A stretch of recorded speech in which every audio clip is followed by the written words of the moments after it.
कोई भी व्यक्ति कितना भी महान क्यों न हो, आंख मूंद कर उसके पीछे मत चलिए। यदि ईश्वर की ऐसी ही मंशा होती तो वह हर प्राणी को आंख, नाक, कान, मुंह, मस्तिष्क आदि क्यों देते। शिक्षा व्यक्ति के अंतर्निहित पूर्णता की अभिव्यक्ति करता है।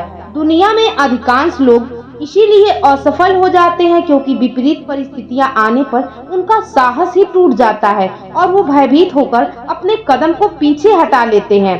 तो उठो मेरे शेरों, इस भ्रम को मिटा दो कि तुम निर्बल हो। तुम एक अमर आत्मा हो, स्वच्छंद जीव हो, धन्य हो, सनातन हो। तुम तत्व नहीं हो, तत्व तुम्हारा सेवक है। तुम तत्व के सेवक नहीं हो। यह देश धर्म, दर्शन और प्रेम की जन्म भूमि है।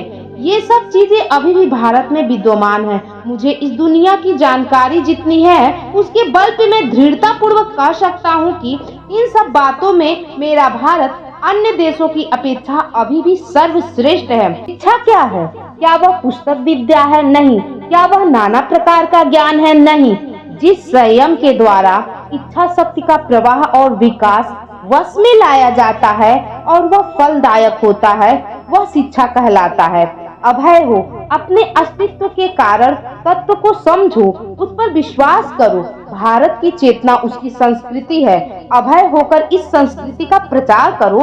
तुम्हें कोई पढ़ा नहीं सकता, तुम्हें कोई आध्यात्मिक नहीं बना सकता।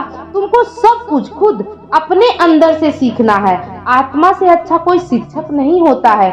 आपकी अपनी आत्मा के अलावा और कोई दूसरा गुरु उचित नहीं हो सकता है। किसी चीज से डरो मत, तुम अद्भुत काम करोगे। यह निर्भयता ही है जो क्षण भर में परम आनंद लाती है।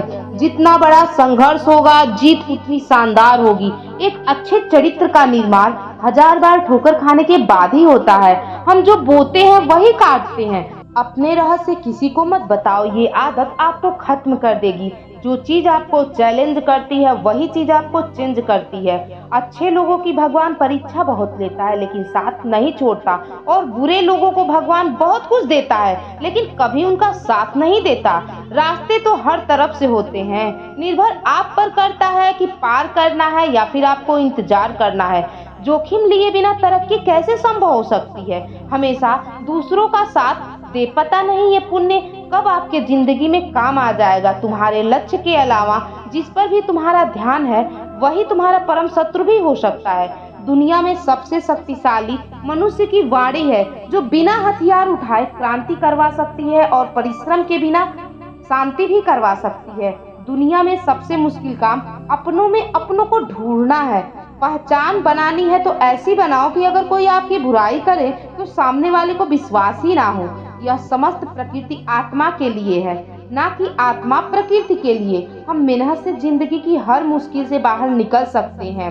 मन की दुर्बलता से अधिक भयंकर और कोई पाप नहीं है। अपनी अध्यापकता से सारे संसार की आप विजेता बन सकते हो। जब तक आप खुद पर विश्वास नहीं करते तब तक आप भगवान पर विश्वास नहीं कर सकते। अगर आपके मन में इच्छा है तो आप कुछ भी कर सकते हो। वह सब कुछ जो उत्कृष्ट है वह तब आएगा जब यह सोई आत्मा आत्मचेतना के लिए प्रेरित होगी। एक समय में एक काम करो और इसे करते समय अपनी पूरी आत्मा इसी काम में झोंक दो। बाकी सब काम भूल जाओ। जो संघर्ष करता है वह उससे बेहतर है जो कभी प्रयास ही नहीं करता। समय बहते पानी जैसा है। आप एक ही पानी को जिस प्रकार से दोबारा पकड़ नहीं सकते, एक बार बीते समय को कभी आप वापस नहीं ला सकते। लोगों को बोलने दो ना, यह उनको पसंद है। अपने ऊपर भरोसा रखो, दुनिया एक दिन आपके पैरों में होगी। तो अग्नि हमें गर्मी देती है, वह अग्नि हमें नष्ट भी कर सकती है और इसमें अग्नि का दोष नहीं है। अनुभव ही आपका सर्वोत्तम शिक्षक है। जब तक जीना है तब तक सीखते रहो। दुनिया एक महान व्यायामशाला है जहां हम खुद को मजबूत बनाने के लिए आते हैं। सच्चाई के लिए कुछ भी छोड़ देना चाहिए पर किसी को सच्चाई के लिए नहीं छोड़ना चाहिए। लगातार अगर आप अपने मन में अच्छे विचारों को उपज देते रहेंगे तो जितने भी बुरे विचार हैं अपने आप नष्ट हो जाएंगे। एक अच्छे चरित्र का निर्माण 1000 बार ठोकर खाने के बाद ही होता है।